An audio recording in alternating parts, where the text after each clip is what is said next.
Terima kasih sudah mengklik video ini. Sebelum memulai video ini jangan lupa like dan klik tombol subscribe. Dan juga nyalain loncengnya agar kalian nggak ketinggalan update terbaru dari Novel Art. Jangan lupa juga share ke teman kalian, agar teman kalian gak bosen di saat karantina. Dan semoga wabah ini cepat berlalu. Amin. Selamat menonton.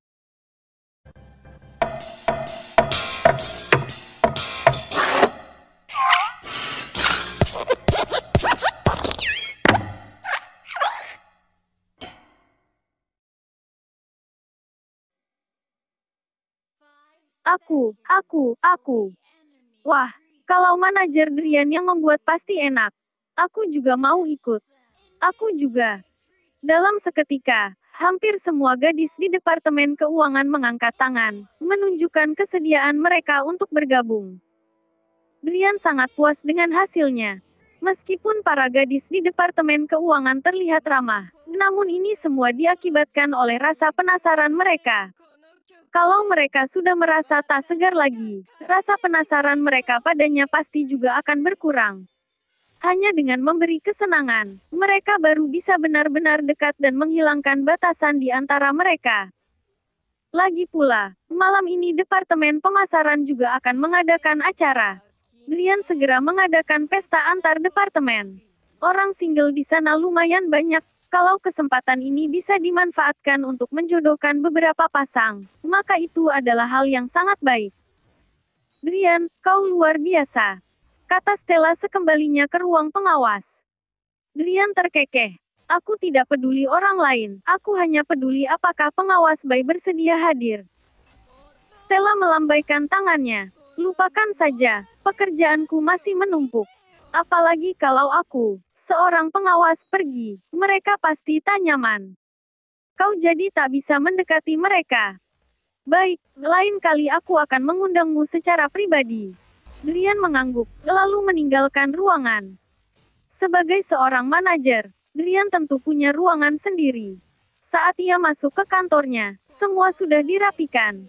Tapi ada suara yang familiar sedang mengelap meja. Drian tersenyum. Gwen, kamu kan asisten pengawas. Pengawas bisa cemburu kalau melihatmu bekerja untuk aku. Aku bisa mampus.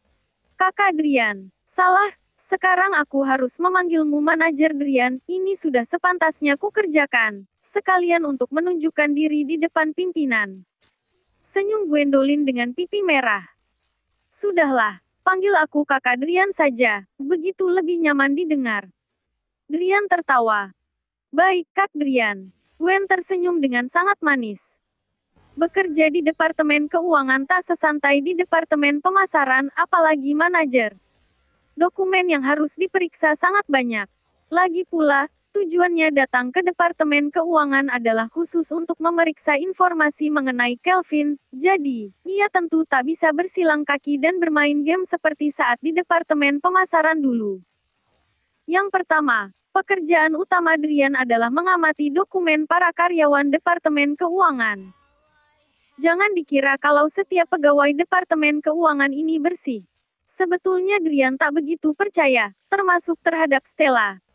Dilihat dari data yang disediakan laba-laba merah, walaupun Kelvin didukung Kenny di belakangnya, tapi fakta bahwa Kelvin mengutak-atik akun perusahaan itu hampir dipastikan benar. Memang benar bahwa Kelvin adalah pemegang saham perusahaan. Tapi ia pasti bekerja sama dengan pegawai Departemen Keuangan kalau hendak ikut campur dalam keuangan perusahaan, dan pasti butuh lebih dari 2 orang untuk melakukannya. Dengan kata lain, minimal ada 2 orang dalam Departemen Keuangan yang merupakan anak buah Kelvin. Masuknya Drian ke Departemen Keuangan tentu akan menarik kewaspadaan Kelvin. Ia pasti akan mengirim anak buahnya untuk mengawasi setiap gerak-geriknya. Kalau Drian sedikit saja melakukan kesalahan, Kelvin pasti akan bereaksi. Jadi, tugas utama Drian saat ini adalah memeriksa tuntas anak buah Kelvin dan menghilangkan mereka tanpa jejak. Ia tidak boleh teledor dan membuat musuhnya tahu. Pesta 2 departemen malam ini diadakan salah satunya untuk mengamati siapa orang dalam di Departemen Keuangan. Memikirkan hal ini, Drian pun mendesah. Tugasnya berat dan panjang. Restoran Westin milik Santi dipilih sebagai lokasi pesta malam ini. Wah, restoran Westin. Manajer Drian yang royal. Ku dengar, sekali makan di sana bisa menghabiskan puluhan juta. Kita ber-30, sekali makan. Bukankah manajer Drian mesti menghabiskan banyak sekali uang? Para gadis bergosip di depan pintu masuk restoran Westin. Kakak Drian, tidakkan ini terlalu mewah? Apa kita ganti tempat saja? Tanya Gwen mengingatkan. Drian melambaikan tangannya dengan santai. Bukan masalah besar. Makanan sudah dipesan. Semua mari ikut aku masuk. Mendengar Drian hendak datang, Santi sang direktur telah menunggu lama. Ia masih sama seperti dulu, mengenakan congsam bunga-bunga warna biru. Belahan roknya sampai ke paha, memperlihatkan lekuk tubuhnya yang langsing. Bibir merahnya menyunggingkan senyum. Tuan Drian, silakan masuk. Ini pertama kalinya Drian melihat Sarah sesopan ini, tapi ini juga tak bisa dihindari. Lewat beberapa kali perbincangan yang dalam, Drian dan Santi sudah sangat mengenal satu sama lain. Mereka berdua telah masuk ke dalam pusaran kota. Santi ingin menstabilkan perekonomian kota, sementara Drian melindungi keluarga Jaya demi mendapatkan virus es. Lebih dalam lagi Drian memiliki maksud untuk balas dendam. Keduanya memiliki identitas ganda yang perlu disembunyikan. Dalam keadaan seperti ini, keduanya pun berpura-pura tak saling mengenal di depan umum demi menghindari prasangka dari orang lain. Tak lama kemudian, para pegawai Departemen Pemasaran juga sudah sampai. Gilang memimpin mereka. Di belakangnya tampak satu demi satu wajah-wajah familiar. Jumlah mereka tidak banyak, hanya 20-30 orang. Semuanya berhubungan baik dengan Drian. Melihat begitu banyak wanita cantik di sana, para pegawai Departemen Pemasaran pun tertegun. Mereka seketika mengerti maksud Drian, hati mereka pun gembira. Sementara itu, para gadis Departemen Pemasaran juga tidak bodoh. Mereka perlahan-lahan kehilangan keramahan terhadap manajer baru ini.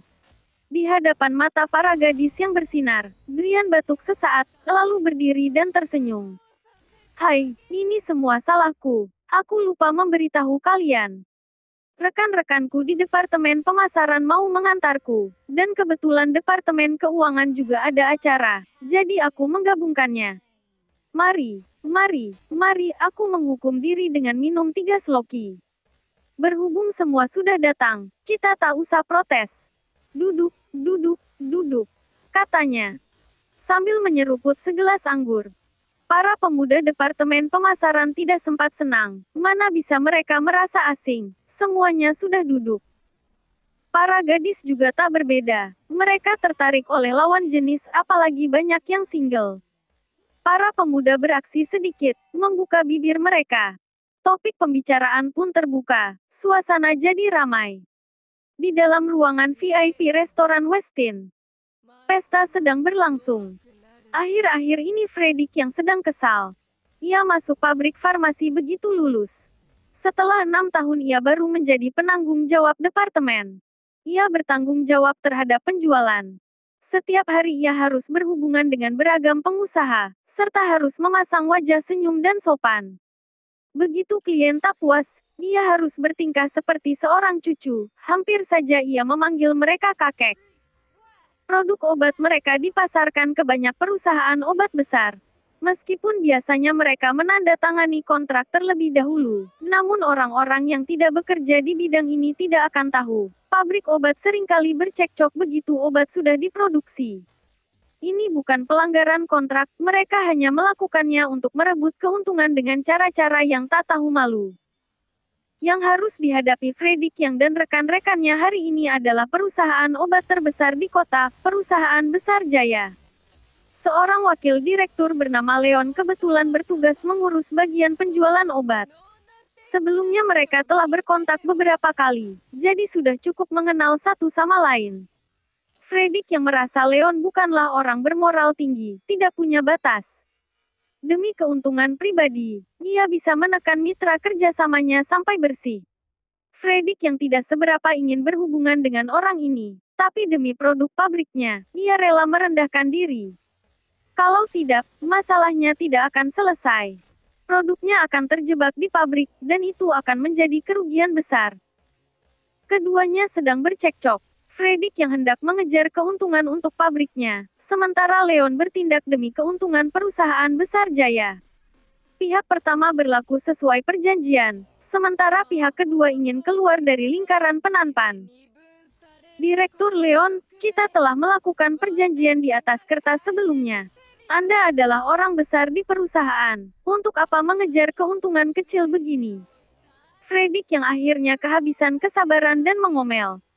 Leon meneguk tehnya. Ia berkata santai. Tuan yang dalam perjanjian bisnis, tidak ada yang namanya perjanjian absolut. Saya tidak puas terhadap isi kontrak, jadi saya mencari Anda untuk merundingkan perubahannya. Begitu juga sebaliknya. Kalau kalian tidak puas, kalian juga boleh merundingkannya. Fredrik yang tak bisa berbuat apa-apa. Pabrik kecilnya mana bisa memutuskan hubungan dengan perusahaan besar Jaya. Leon memang berkata seperti itu, tapi ia tidak bisa dipercaya. Begitu membicarakan tentang ketidakpuasan terhadap kontrak, hal ini pasti menyentuh keinginan Leon untuk membatalkan kontrak. Perusahaan besar Jaya adalah sebuah perusahaan besar. Mereka tak kekurangan sumber obat sama sekali. Namun tidak dengan Fredrik. Produksi obat sebanyak itu untuk perusahaan besar Jaya diletakkan di gudang dan tak ada orang yang mau. Kerugiannya bisa membuat pabrik mereka bangkrut seketika. Salah satu rekan Fredrik yang berkata, Direktur Leon, kita telah menandatangani kontrak sebelumnya. Kalian adalah perusahaan besar, tidak mungkin melanggar perjanjian, kan? Fredrik yang tentu tidak sendiri hari ini. Hampir semua penanggung jawab pabrik dikerahkan. Sementara Leon hanya mewakili perusahaan besar Jaya seorang diri. Ia tampak sangat percaya diri. Melanggar janji. Tidak ada itu. Kita hanya perlu mengubah beberapa poin kecil dalam kontrak. Yulianto berkata sambil menahan amarahnya. Direktur Leon, poin kecil yang Anda katakan, apakah itu produk yang kurang bayar 30% oleh perusahaan besar Jaya? Apa bedanya ini dengan perampokan? Anak muda, perhatikan kata-katamu. Leon menatapnya dingin. Fredrik yang dan beberapa orang lainnya bergantian memegangi Yulianto yang mudah emosi. Meskipun Leon tak tahu malu, tapi bagaimanapun ia adalah klien besar. Kalau perundingan berjalan damai, paling tidak ada yang dirundingkan. Tapi begitu emosi tersulut, lalu Leon membatalkan kontrak, pabrik bisa kehilangan modal seluruhnya. Yulianto memang sedang emosi, tapi ia juga paham hal ini. Ia menarik napas panjang, lalu keluar ruangan tanpa suara. Fredrik yang segera tersenyum pada Leon sebagai permintaan maaf. Maaf, Direktur Leon, dia memang begitu orangnya. Sejak sekolah ia sudah seperti itu, tolong jangan dipedulikan. Saya akan melihat menu dan memesan beberapa makanan. Saya permisi dulu, katanya, lalu memandang rekan-rekannya dan berjalan keluar. Yulianto. Begitu keluar ruangan, ia langsung melihat Yulianto yang berjalan ke arah pintu keluar. Fredrik yang dan Yulianto adalah teman sekampus. Hubungan mereka sangat baik. Setelah lulus, mereka bekerja di pabrik yang sama dan berjuang bersama selama 6 tahun. Mereka cukup punya prestasi. Terlalu sumpek. Ayo, temani aku merokok sebentar, kata Yulianto. Keduanya melewati hall. Suasana hati mereka sedikit murung. Tiba-tiba, Fredrik yang melihat sesosok familiar sekaligus asing. Ia sedang memimpin orang-orang makan dan mengobrol. Suasananya sangat menyenangkan. Fredrik yang mendekatinya. Saat Fredrik yang melihat wajahnya dengan jelas. Brak, kotak rokok di tangannya pun terjatuh ke lantai. Bukankah itu Drian? Drian sedang asyik minum. Ia tidak merespon panggilan orang di belakangnya itu. Hingga panggilan kedua, Drian pun perlahan menoleh. Ia terkejut ketika melihat dua sosok yang sangat familiar itu. Kalian. Ini benar kau, Drian. Melihat ekspresimu ini, kau tidak melupakan kami kan? Fredrik tertawa keras. Drian terkejut. Ia juga tak mengira dapat bertemu teman kuliahnya di waktu seperti ini. Fredrik si tikus, Yulianto si kuat, bagaimana mungkin aku melupakan kalian? Bagus juga ingatanmu. Fredrik merangkul pundak Drian.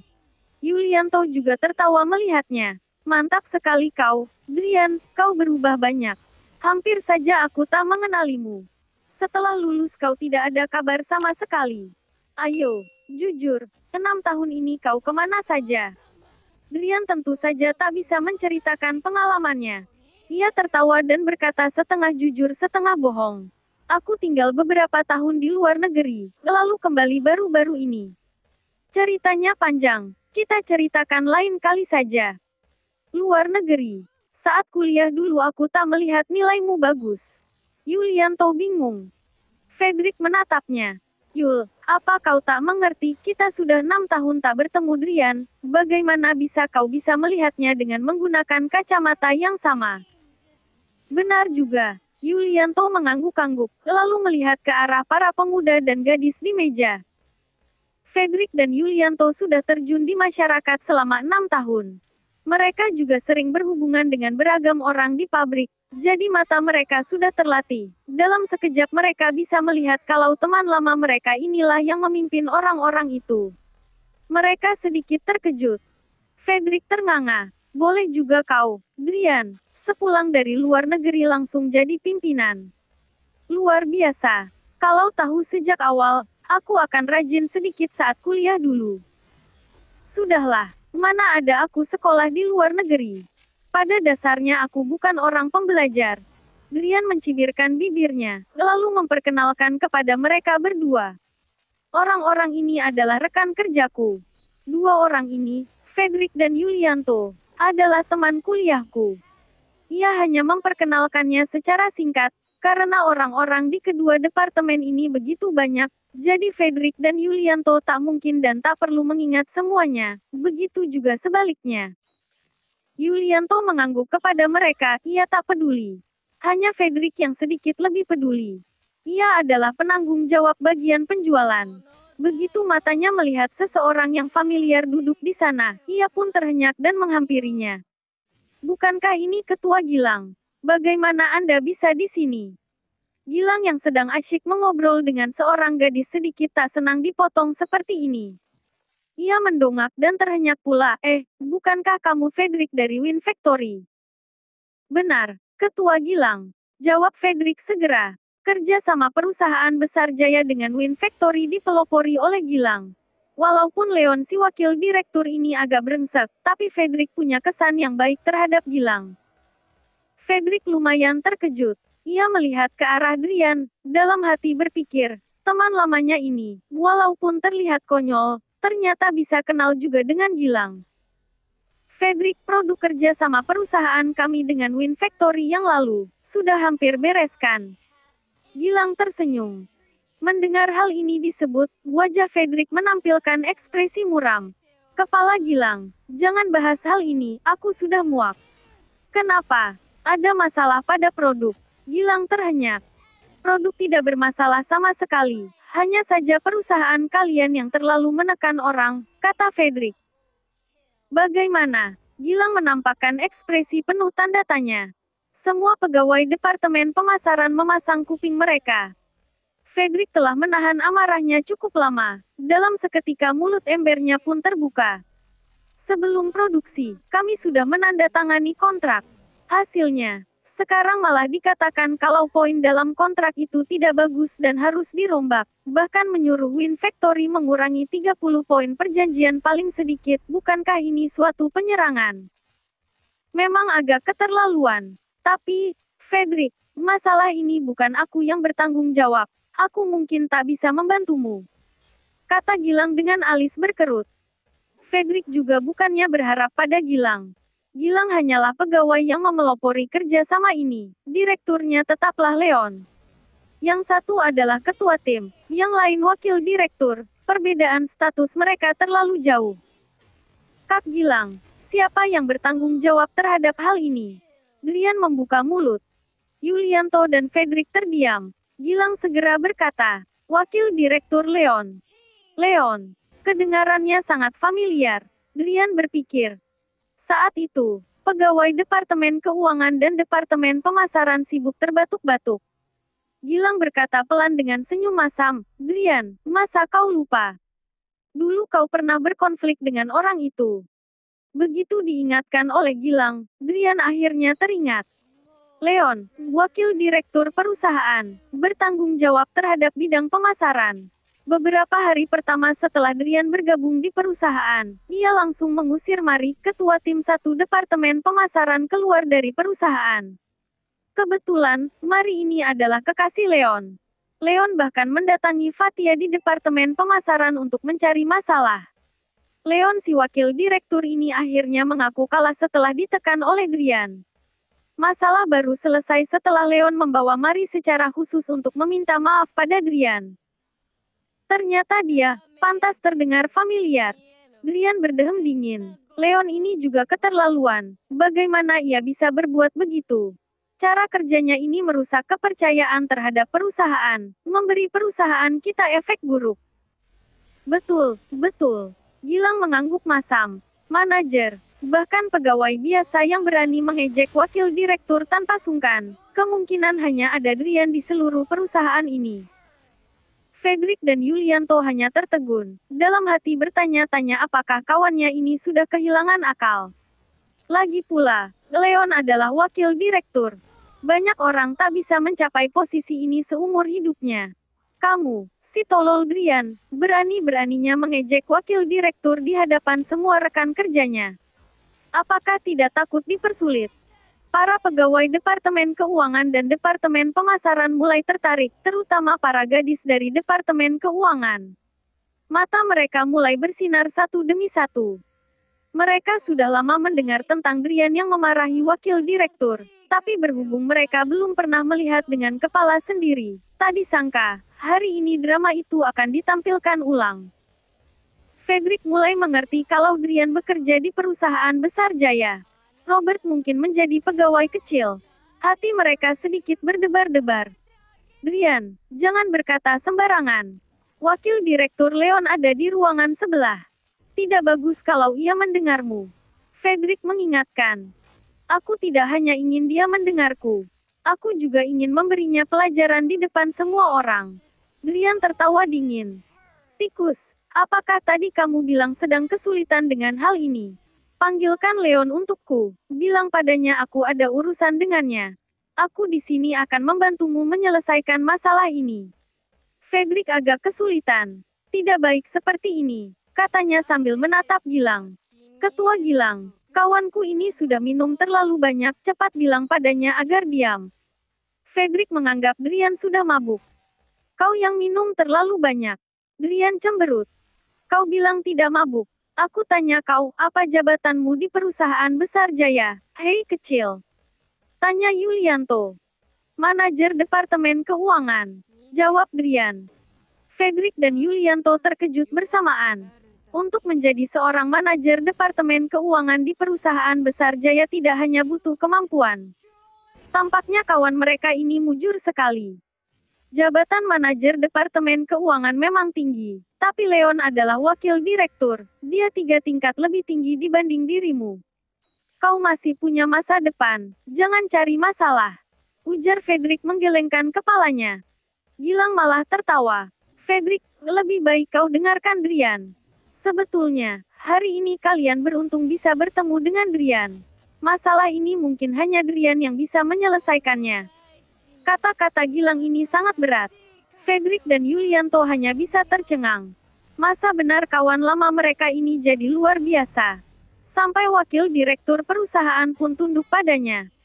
Di dalam ruang VIP, para manajer Win Factory masih berunding dengan Leon. Leon sudah tak sabar lagi. Ia berkali-kali melihat jam tangannya. Aku sudah mengatakan semua yang perlu aku katakan. Kalau kalian tidak melakukan sesuai yang kukatakan, maka kerjasama ini kita batalkan saja.